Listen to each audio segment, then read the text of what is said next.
Good evening, everyone, and thank you for joining us. My name is Dimitri Reyes, and I'm the Marketing and Communications Director at CavanKerry Press. I am a brown-skinned male with brown glasses. I have my hair in a black tied-up ponytail, and I'm wearing my red CavanKerry Press shirt this evening. You also may see that I have Joan Seliger Sidney's CavanKerry Press book, Body of Diminishing Motion Poems and a Memoir, which is on sale this evening, and we'll put the link in the chat. It's so great to be with you all tonight in your different bedrooms and kitchens and libraries that could be arguably a bookstore for some of us, like in Joan Seliger Sidney's place. I'm so excited to be hosting this special reading tonight with Joan Seliger Sidney, who had just recently put out a book called Soul House, which is a book of translation. And we have another very special guest with us tonight, Marilyn Nelson. Marilyn, thank you for joining us.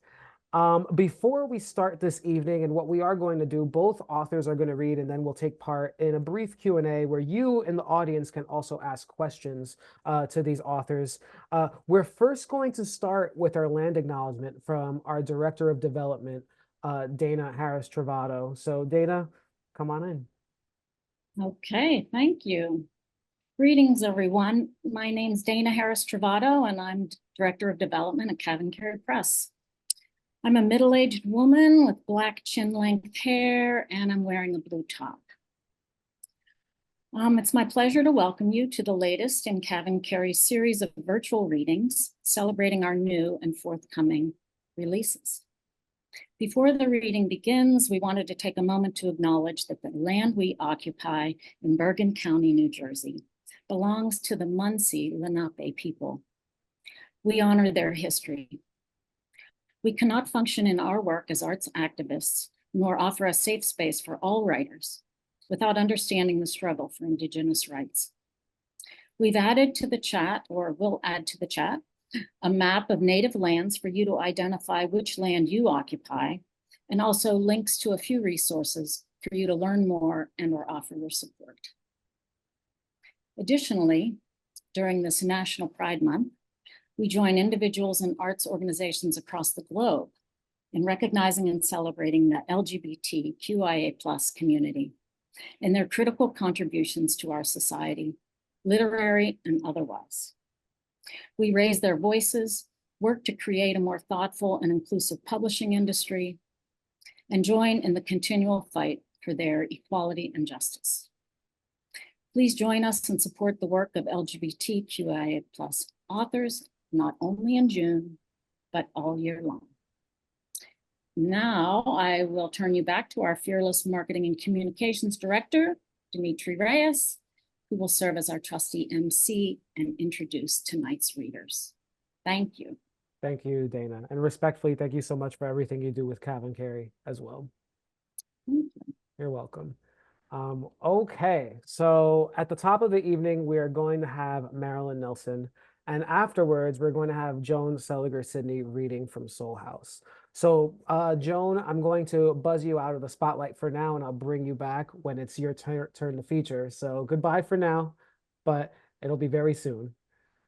All right, Marilyn Nelson is the author and translator of some 20 poetry books and chapbooks for adults, young adults, and children. Many of her collections have won awards, and her poems have been widely anthologized. Nelson's honors include 2 NEA Creative Writing Fellowships, the 1990 Connecticut Arts Award, a Fulbright Teaching Fellowship in the south of France at that, a fellowship from the J.S. Guggenheim Memorial Foundation, the Ruth Lilly Award, the Robert Frost Medal, and the Wallace Stevens Award. She is actually sitting on all of her awards right now to be at this reading. Why'd have phone books when you have a bunch of medals? She has served as a chancellor of the Academy of American Poets, as poet in residence of the Poets' Corner at the Cathedral of St. John the Divine, and as the poet laureate of the state of Connecticut. The mother of 2 and grandmother of 2, she lives quietly retired from a long career in academia with her daughter and 3 cats. Everyone, Marilyn Nelson. Thank you. Thank you. It's a pleasure to be celebrating here today with Joan. So I haven't timed my reading, but I'll keep an eye on my watch.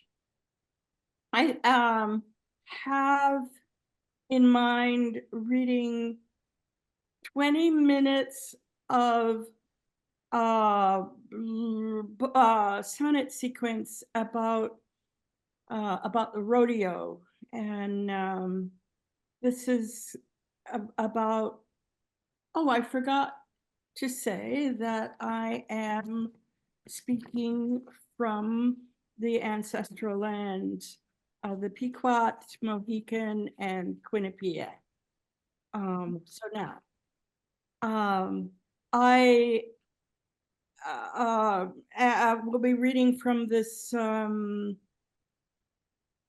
sequence of sonnets about rodeos. There are 10 different events in the rodeo, in all rodeos. And my sequence here is a sequence of sonnets, except for the introductory poem, which is shorter than a sonnet. So this is about a rodeo in Boley, Oklahoma, which is, I wrote it because this is coincidentally my mother's hometown, an all-Black town in Oklahoma, and the host for some at least 100 years of an all-Black rodeo every Memorial Day. So this is called the Boley Rodeo. A collective family myth passed down across generations takes on the polished gleam of truth, and memories become legend. The legend of Black sod busters on a piece of land of red soil they own in a township of Black ranchers, their legendary rodeo.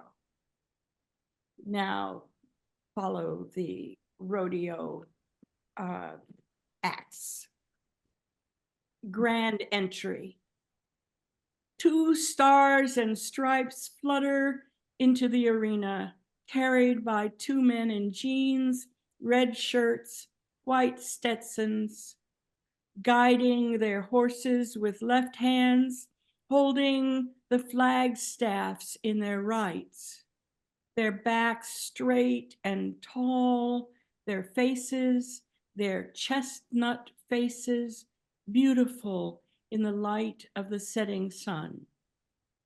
After them, 2 by 2, banners waving, hooves raising dust, ride the horse people of Boley, a varicolored promenade. They canter once around the ring, then they circle into the sky. Mutton busting. In the cluster of 5-year-old contenders wearing life jackets and bicycle helmets, paper numbers safety pinned to their backs, you line up 1 by 1 for a turn to hang on tight with your legs squeezed at the sheep's broad middle, fingers holding handfuls of deep, warm wool as the sheep destiny presents runs you out to cheering applause. Whether you fall on top of it or it on you, you won't fall far. You have no front teeth anyway, and a brown clown gonna pick you up. So mutton busting is the first. The second event in a rodeo is bareback riding.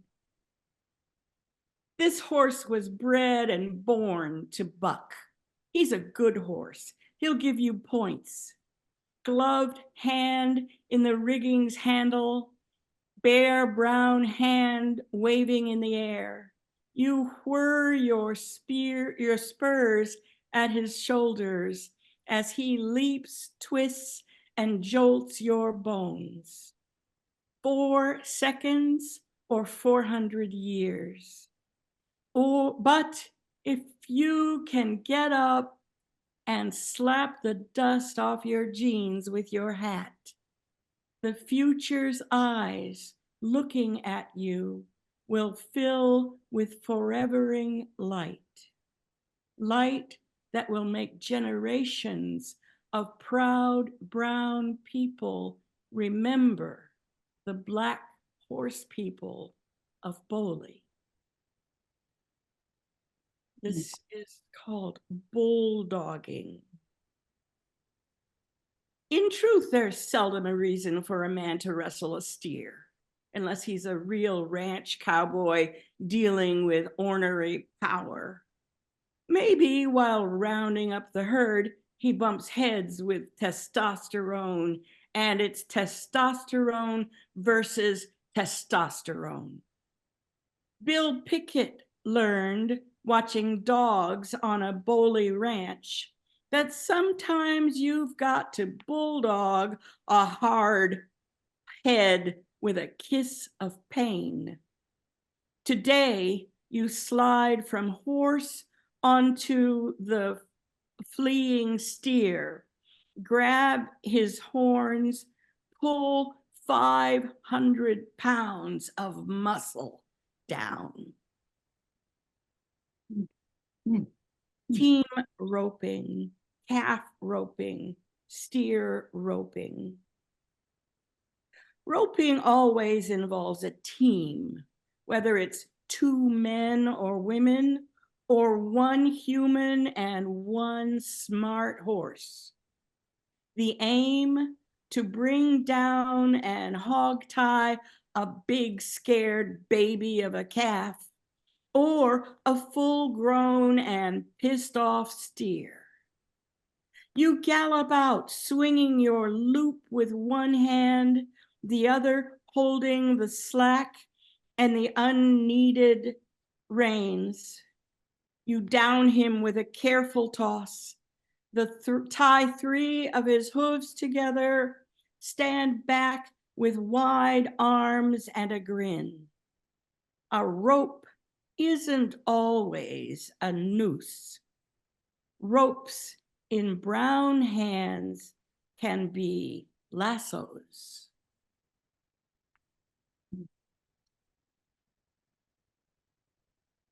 Saddle bronc riding. It's not the leather riding gloves, and it's not the fringed buckskin chaps, not the worn-in and dusty boots, not the spurs blunted silver stars, not the 10x wide-brimmed straw hat, both winged helmet and regal crown. It's not clothes that make the cowboy.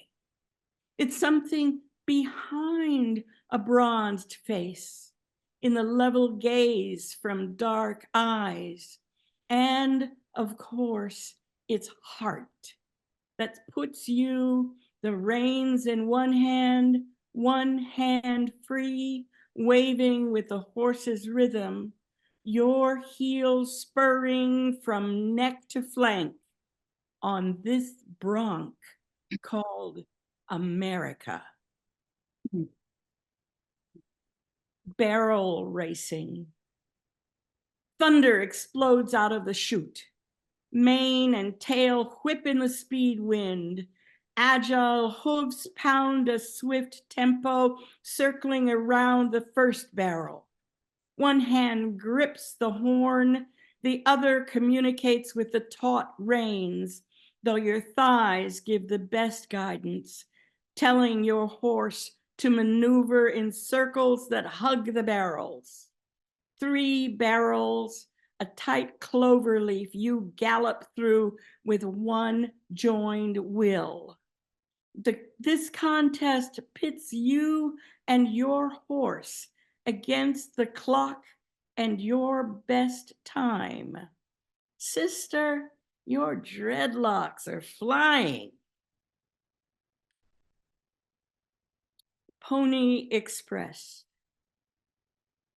Before telegraph, news traveled from mouth to ear, from hand to hand. News arrived old.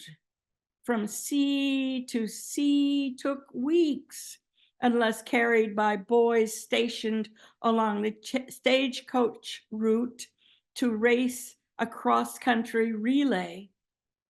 Your pulse gallops toward the handoff when your teammate takes the baton and the noise and fury go on without you. Your leg run, you and your horse, your partner, your friend, stand encompassed in adrenaline, watching as the ancestors must, unable to help, but cheering.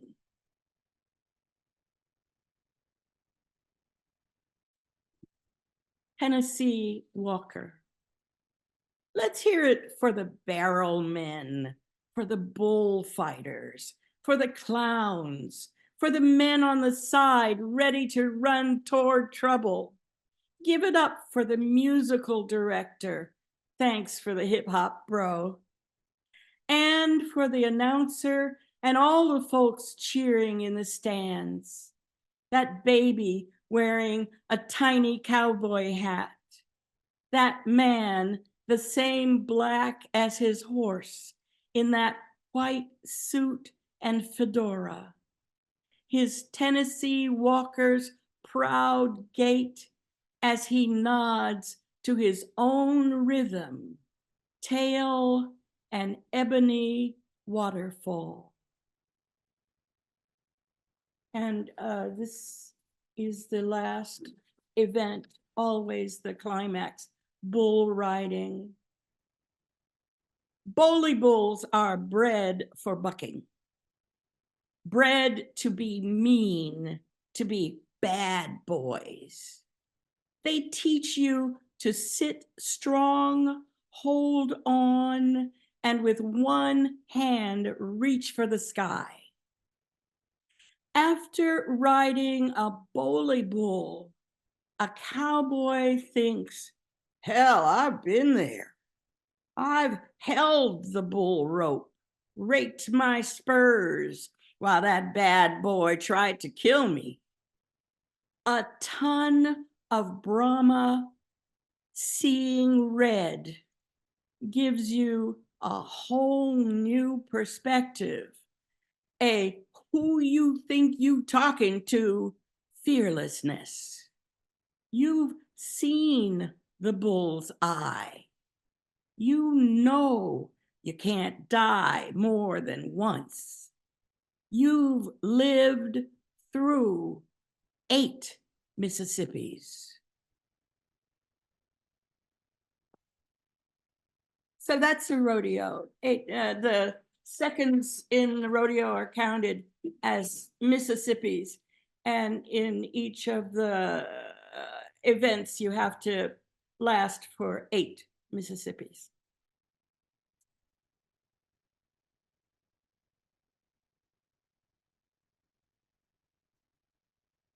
Sorry, I couldn't find my unmute button, Marilyn. So I was about to start talking and I couldn't hear you. Thank you so much for that. That was wonderful. It was great to start sampling the rodeo work in this way, because I also do, it's something that I also know that it's something that is not highly spoken about outside that community. So I love how words bring it to a wider audience that just doesn't participate in that vessel of rodeo lifestyle. Thank you so much for that, Marilyn. I'm going to zoom you out and I'll zoom you back in for the Q&A, but it was just great to hear you. So I appreciate you. Thank you. Okay, thanks. Okay. So now we are about to bring on Joan Seliger Sidney to read from her new translated collection, Soul House. I will start with her bio, and I will say ahead of time, I've been practicing my French for a whole 5 minutes, so we'll see how this goes. Joan Seliger Sidney is a writer in residence at the University of Connecticut's Center for Judaic Studies and Contemporary Jewish Life. Her published books are Body of Diminishing Motion, Poems and a Memoir, and Eric Hoffer Legacy Finalists by CavanKerry Press, which is us right here, Bereft and Blessed, Antrim House, and The Way the Past Comes Back, the Kootenai Press. Soul House, Sidney's translation of Mirielle Gansel's Maison d'Homme, was published by World Poetry Books, November 2023. Poems from the book were published in New Poetry and Translation, The Common, Asymptote, and were nominated for a Pushcart Prize. Sidney's poems and essays were also published in Fast Funny Women, Fast Fierce Woman, Fast Fallen Woman, Pure Slush Anthologies, CT Literary Anthology in 2023. Ladies and gentlemen, here is Joan Seliger Sidney.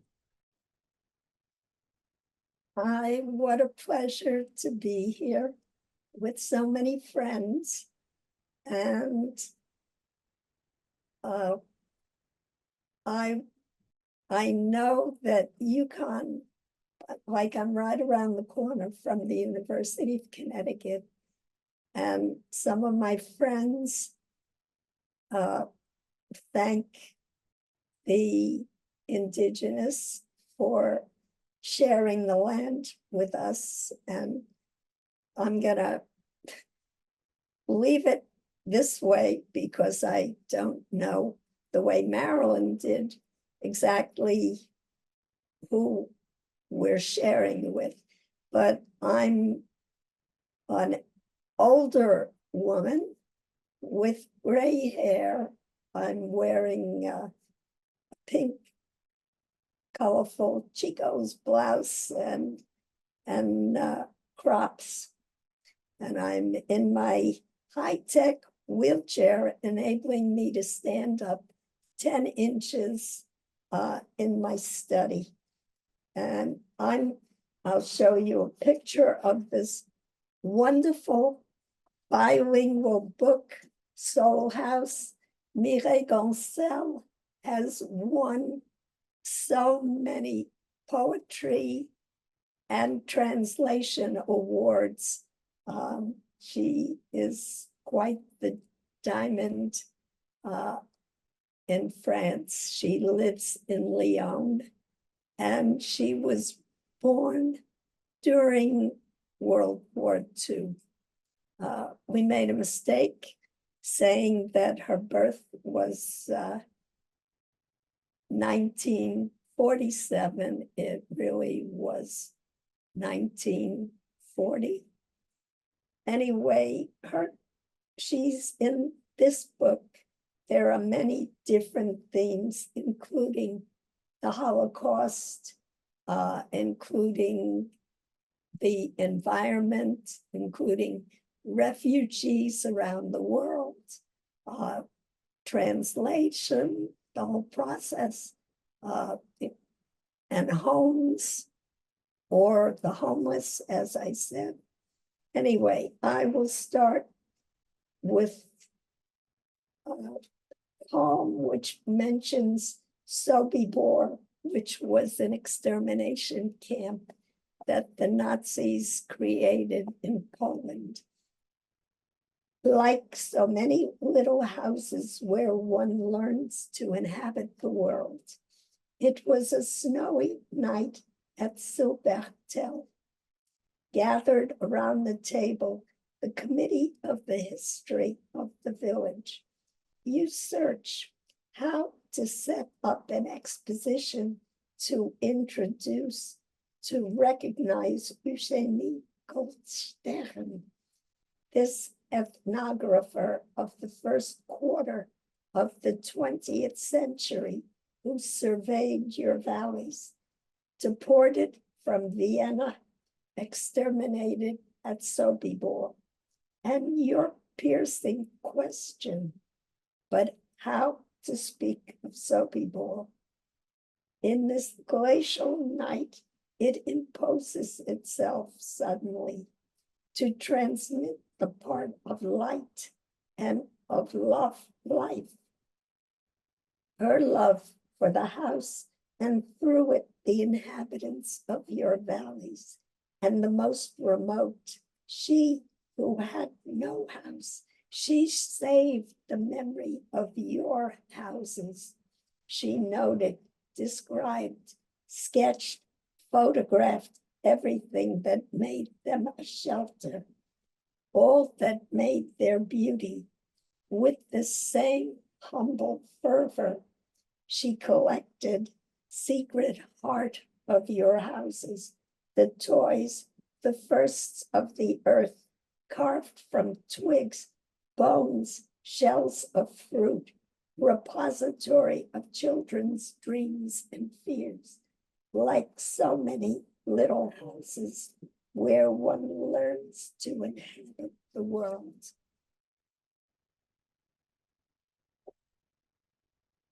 The doors of the nomads' caravans torn off. The sky of the full moon over the ponds of Kamar. Maria speaks in the Romany language, which has the words of all the countries crossed. She says she was a little girl in Alsace when the German trucks arrived at the encampment. The howls of the SS, the doors of the nomads' caravans torn off. The women, the children, pushed by blows of sticks. Her uncle ran to cut the rope which held their horse. He was going up into the truck when the German soldier tried to tear away his violin. Then the old man lifted his violin very high and smashed it with all his strength.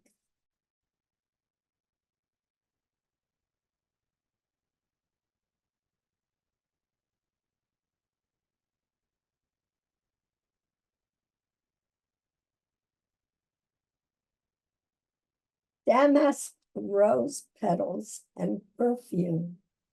It is placed on the kitchen table where I am writing this evening of December 16, 2016.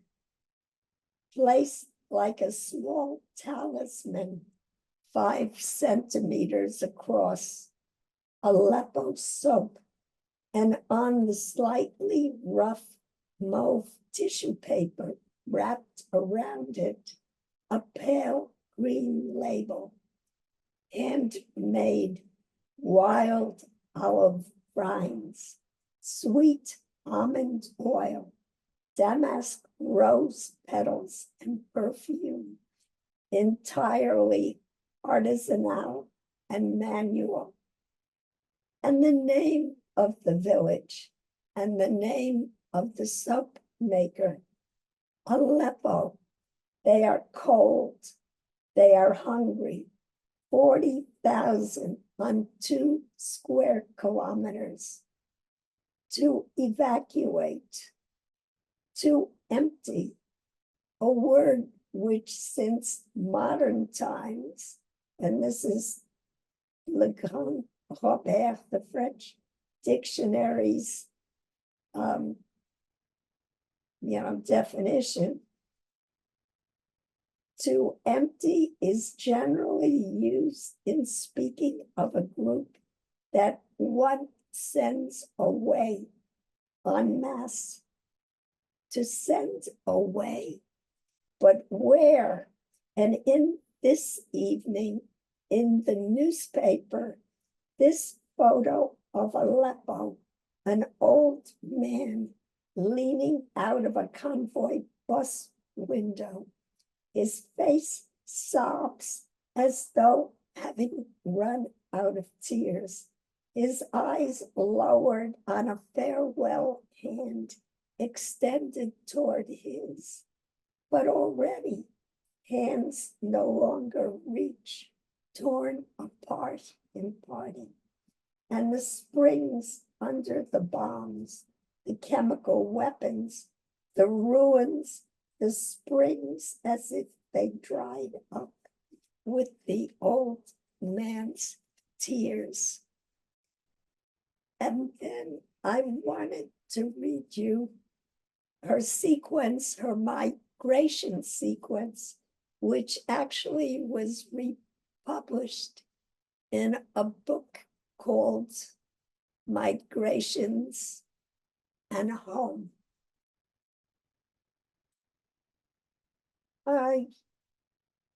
An outcrop of peat and rocks, a whole underground world, galleries and burrows of seabirds, arid land where they return from continents and oceans to find their little homes buried deep under the wind-blown grass, an entire world of survival that you ignore when you step on it, leaving the narrow marked path, fragile earth, their native land, where they give life. Puffins, one, returned from so far away, their time becomes yours.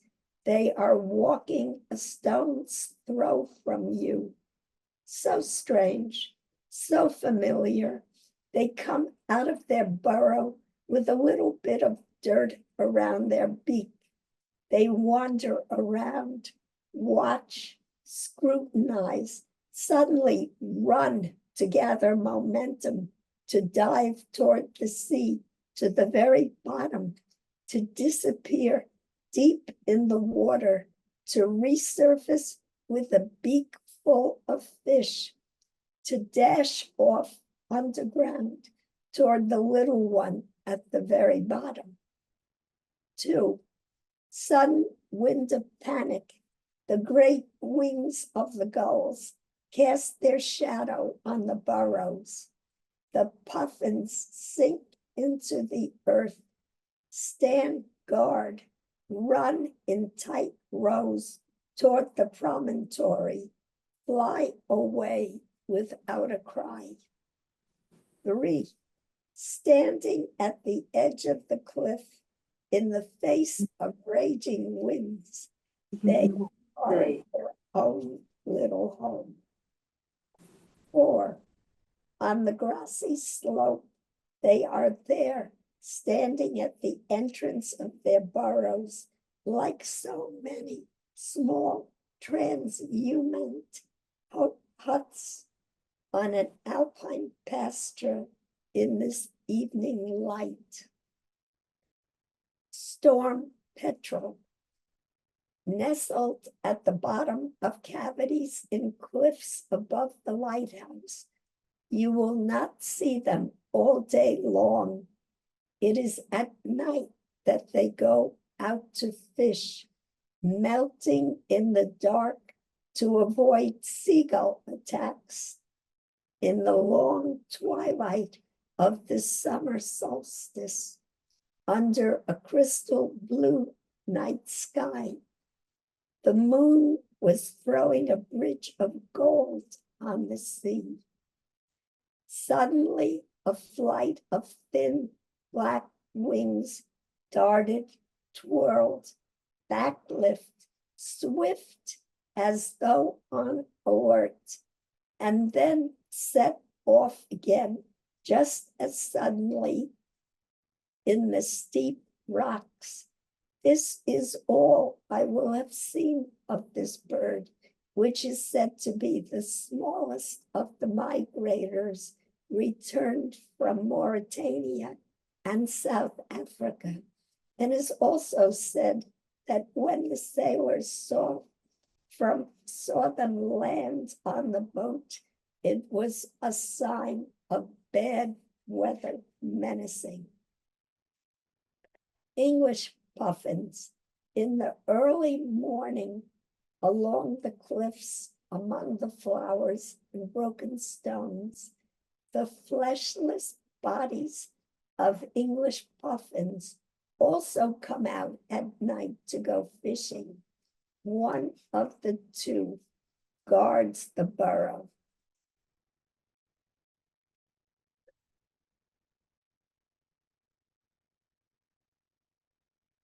In the small port of sea houses, upon rising anchor this morning, the fishermen said firmly, "They are gone." Yesterday, there were only 2 Arctic terns left. At the edge of the rainy sky, there are bright cumulus clouds with translucent blue crater lakes. The boat runs alongside the cliffs, and there's silence already of absence, and in a farewell dance all around the lantern, where in foggy weather we lit alarm fires, 2 pair of wings, so white, so thin, barely the weight of a large letter, they twirl before flight further north, where they fortify themselves until Antarctica, where they will arrive in November, and on the desert island around the bird burrows are empty the expanses of pale green hemlock, and pearl gray thistles tremble in the wind. And among the already black grass, a puffin all alone among the minuscule forget-me-nots and the silvery reflections of the last maritime silines. A few little ones practice on the waves. The leaden sky is so low that the water has colors of night. But suddenly a sunny spell traces a silver bridge, and then on the damp peat there is the scent of tall mint, recently pulled up for when the Arctic terns will come back to make their nests. Thank you. Wow, Joan. Thank you so much with that. That was wonderful.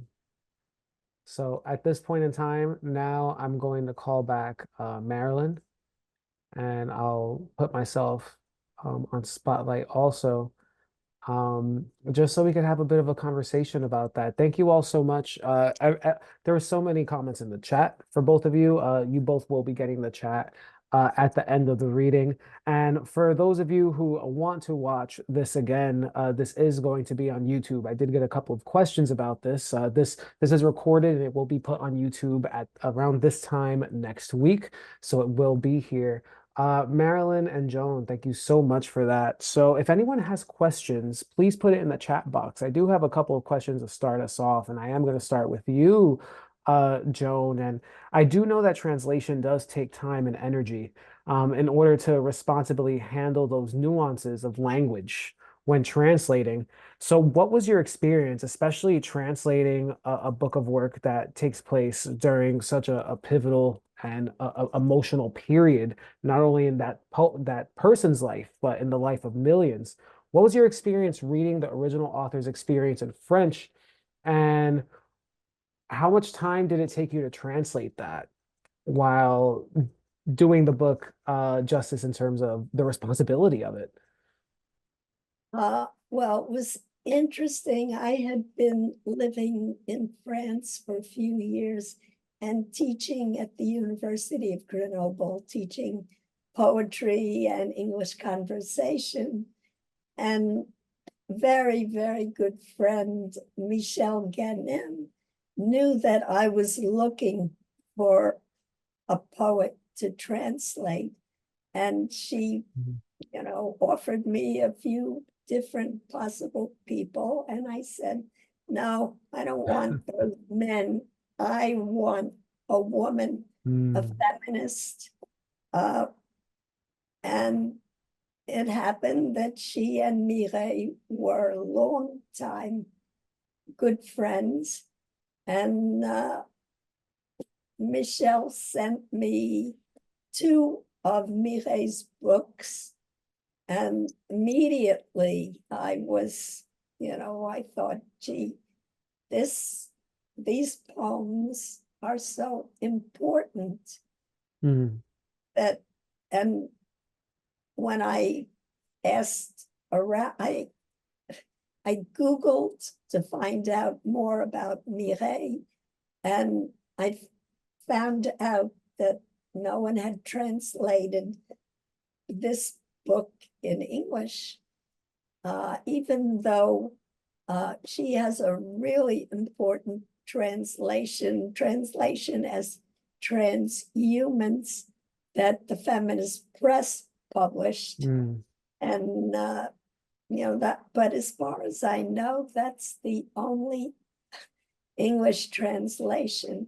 And the University of Connecticut, several years ago, Peter Constantine started a translation sequence at UConn. And I was able, as a senior audit, to take his courses for $15 a semester. I could take as many courses.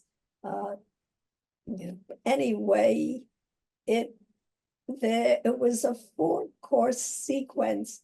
And as I worked on these poems, I brought them to class.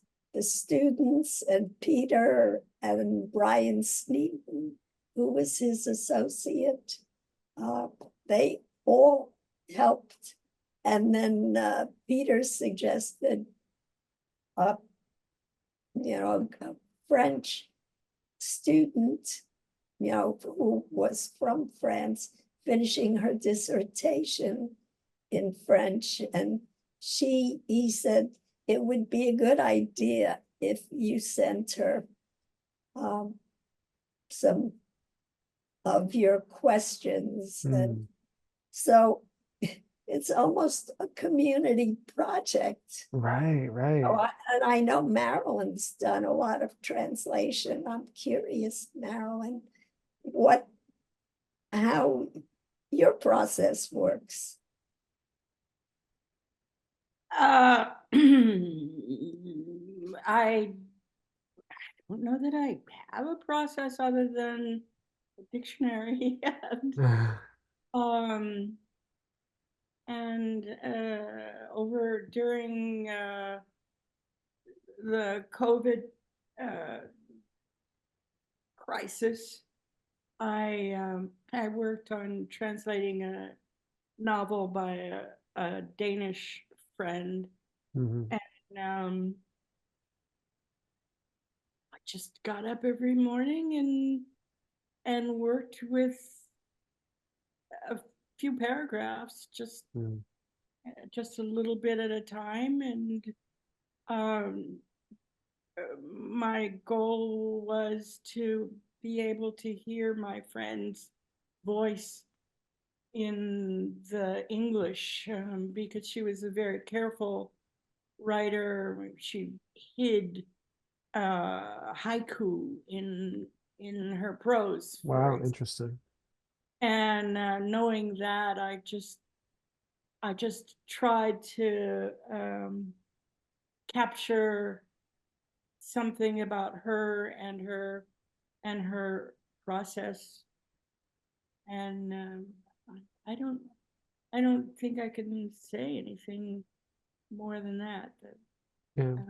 But translation, I find is a real joy. I really love it. I'm going to turn off the video. My computer, my laptop says low battery. Your Mac will sleep soon unless plugged in. I just have to go get the wires. I'll be right back. Yeah, that's fine. That's fine.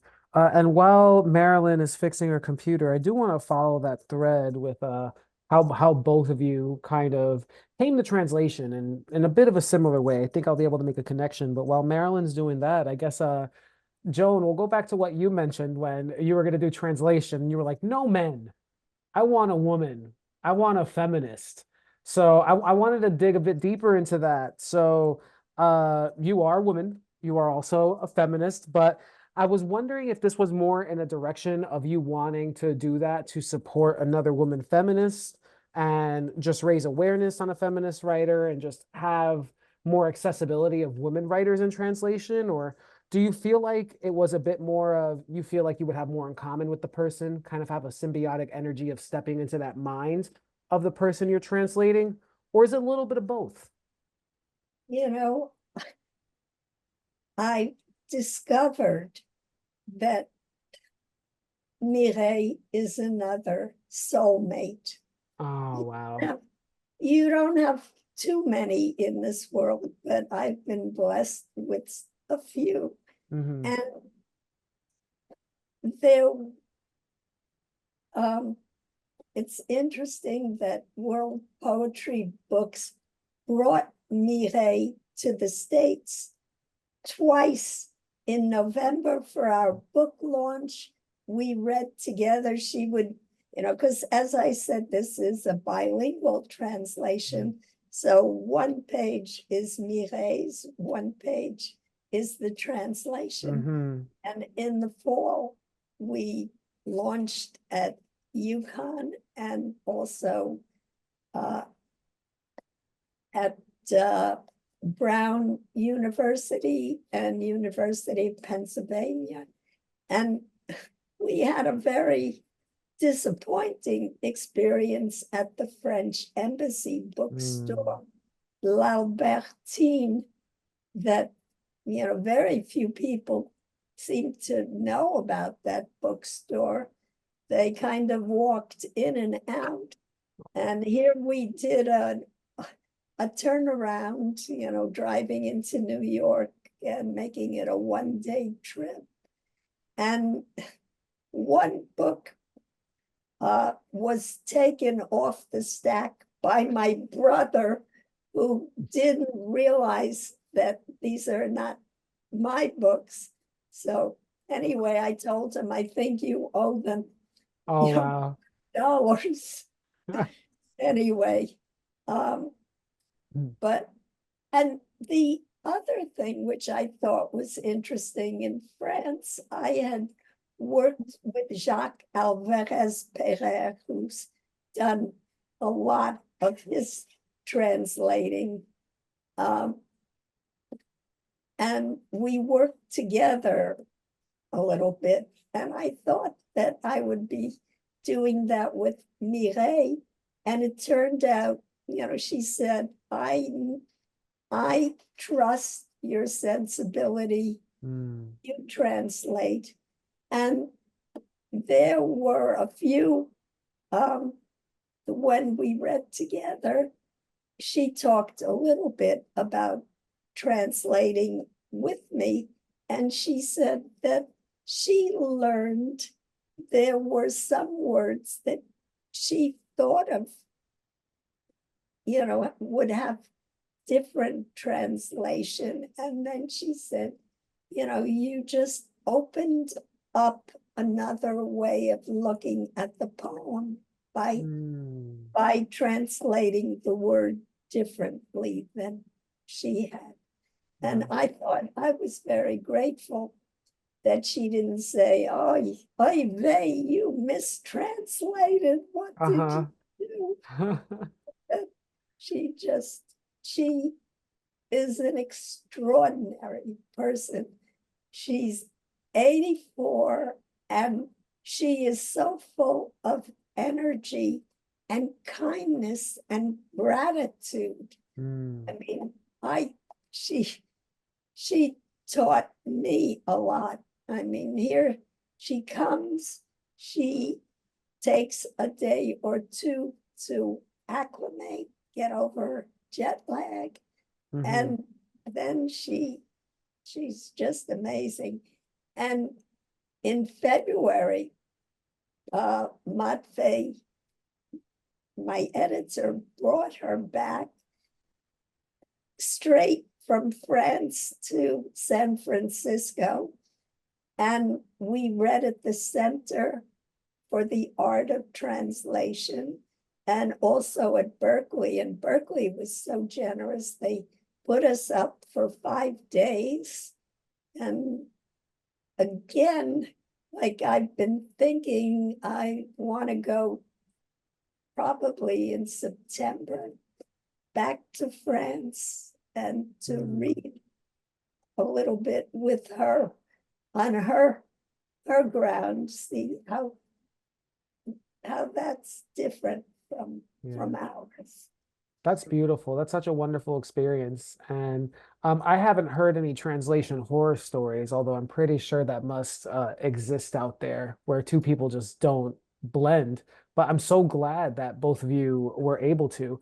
But even as I say that, I wonder this thought, and Marilyn, I know you were bouncing back and forth, but we were talking about just the experience that Joan had with the author that was translating. And she actually said that you only meet a couple of soulmates in your lifetime, and that was one of those people that she could actually call a soulmate. Now I'm wondering because, and Marilyn, I guess I'll start with you with this because translation is such a kind of like a close kind of format, especially if you are working with the authors. Now, Marilyn, you've worked with some of your authors for translation, right? Like your friend in Dutch, correct? Okay, Yeah. excellent. So working that closely, do you think because writing is such a vulnerable endeavor and it's so kind of intrinsic and internal that there is a chance that you just develop that person into a soulmate because you're working on such a close project together? What's your experience with that, Marilyn? Like, do you feel like it brings you all closer in some way? Well, the Danish friend whose work I've translated, we were already connected. We were already close friends. So I don't think our working well, when I did her novel during COVID, she had already died, so it was gone. Mm, I did a collection, we worked together on a small collection of some of her poems, and that was intimate and I don't know, an act of love in some ways. But other than this friend, Inge Pedersen is her name. I've done translations of people who are long gone, and my experience of working with them, I did a translation of Euripides' Hecuba. Probably 20 years ago.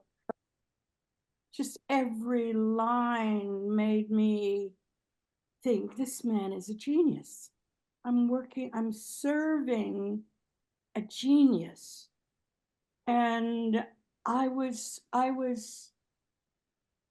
the entire time I was working on this play, I was experiencing that, this awe at having the words of somebody who was such a great writer, had so much insight into human nature, that well, I've used the word awe already once in this little paragraph, and I'll say that again, that it was an experience of awe.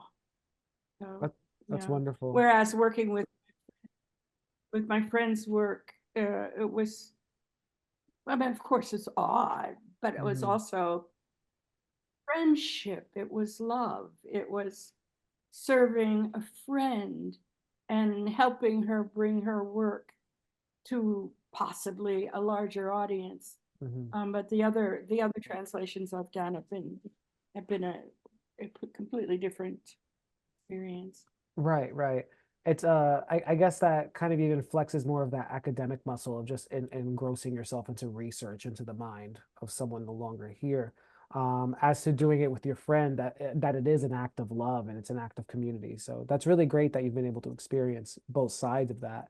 Unfortunately, one of our folks that wanted to ask a question, Gina, she did have to leave, but she will be able to see this later on the recording. She did have this question for you, Marilyn. I loved and was surprised by the Pony Express sonnet, since I did not connect that to the rodeo. Can you tell us a little more about that as a part of the events? Yes, that's a description of the what do you call it when you do a race and you have to hand off? A baton, a pass, a relay?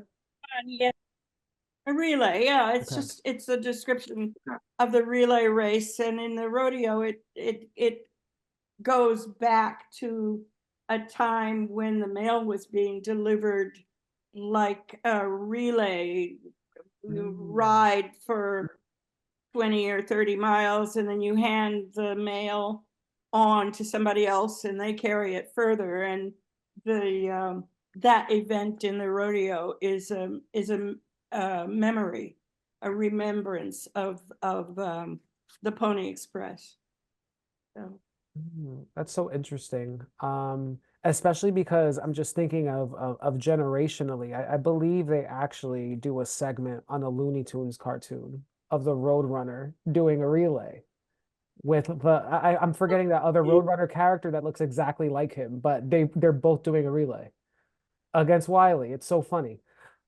So That's I just great. made that connection. Yeah, that was such a blast from the past to know that. So thank you, because I just love the connections that start forming here. I appreciate you giving me a piece of that childhood back. So say that again, Marilyn. Oh no, I just said good, good. Oh, okay. So I guess one of the last things we usually do during our CavanKerry events, and this is such a lovely conversation, I would love each of you to end with one final poem to leave us with, if you can.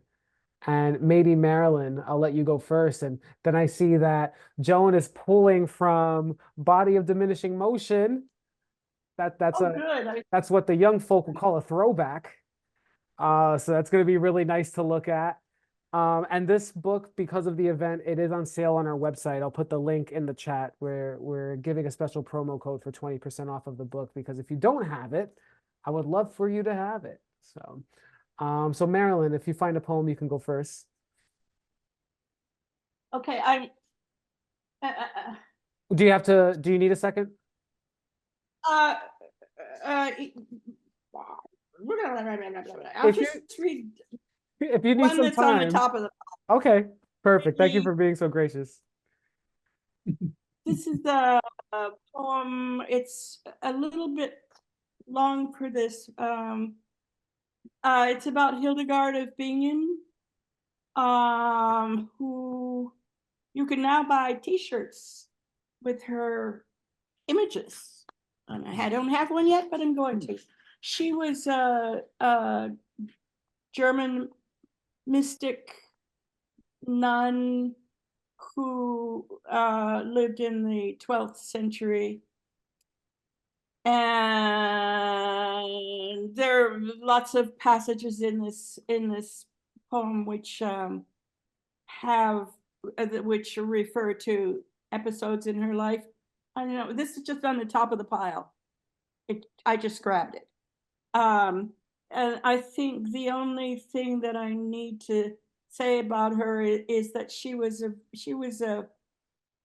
feminist in the 12th century, and she was really mad at the way men were treating women in the 12th century, and the way the church leaders treated her as a nun and the foundress of a rather large community of sisters, and blah, blah, blah, blah, blah. I don't think I need to say anything else. I'll just read it. Hildegard von Bingen. Oh, she was the 12th child, I think, in her family. The poem may say that. She was given to an anchoress to raise as a tithe, her family's tithe to the church. And she was raised by this woman in a little room that was attached to a cathedral. So the two of them, this nun woman and this child who was going to grow up to be a nun, they lived together in this special enclosure.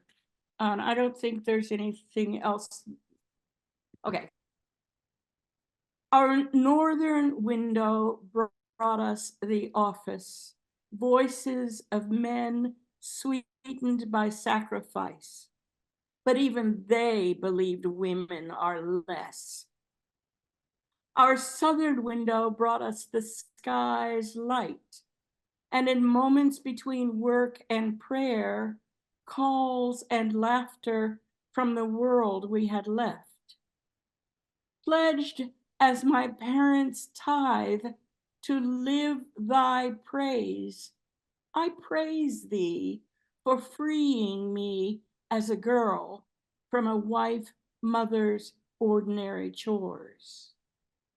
I thank thee for the gift of living light that touched flame to a young novice's mind and made me understand what stands in books. I thank thee for the ways my visions show in kindling fire, creator, sustainer, for the abbey given me and my sisters, Alpha, Omega, soaring harmony, for the music I composed by matins light, hearing the birds, the roosters, and my quill. I have praised thee every hour in spite of men. Thou art the source of my strength and courage. I put no trust in earthly potentates, those men who are walking westward as I am. As soon as they stop breathing, they are clay. All their important plans quickly forgotten. I praise thee even now, despite the bishops denying us music and sacraments to break my will, assholes. My soul sing praise. Yes, what a poem to end with, Marilyn. I love it. I love it. Thank you so much. Our director said Hildegard von Bingen was very cool. Looking forward to that. And we loved it. Thank you. Thank you so much. And thank you so much for spending time with us. Joan. I will read one of my favorite poems from Body of Diminishing Motion because of the miracle that happened. Lapse. In this marriage of water and air, always she's the beginner, teaching her hands and arms to push away the water, to raise her head, to breathe. Though she swims her laps, butterflying up and back, trying to kick loose her leg muscles, the hamstrings spasm, then left foot crosses right, forces her to invent a one-legged way to swim. No more can she hoist her body out of the pool or climb the metal stairs. Instead, she sits in the hydraulic chair, waits for someone to flick the switch. Immobile in air, gravity reclaims her. In the locker room, there's always a woman to pull up her panties, stretch slacks, socks, After years of early bird swims, they know each other's bodies, wrinkling skin, diminishing limbs, nothing holds them back. And people who know me from the Mansfield Community Center know that these days I've gone from, just a few laps to do nonstop 18 laps, a half mile, several days a week. And that the miracle is, my swim, as I was swimming years ago, I started feeling something in my toes and began kicking with my feet. And now I kick all the way, up my thighs. And, and I love the way, these days I have my own personal care assistant with me at the locker room. But years ago, all these older women and young students would come up to me when I swam at UConn, and they would always ask, what can I do to help? And that's what I appreciate. And swimming is great. And I also want to say that I do therapeutic horseback riding. You never catch me cantering or doing things in the rodeo, but at least I get to sit and go around either the trail or the arena, for half an hour on the horse. And thank goodness my horse is calm and also very skinny. So. Oh my goodness. Joan, thank you so much. What a gift to have both of you this evening. Thank you all so much for joining us. I'm going to stop our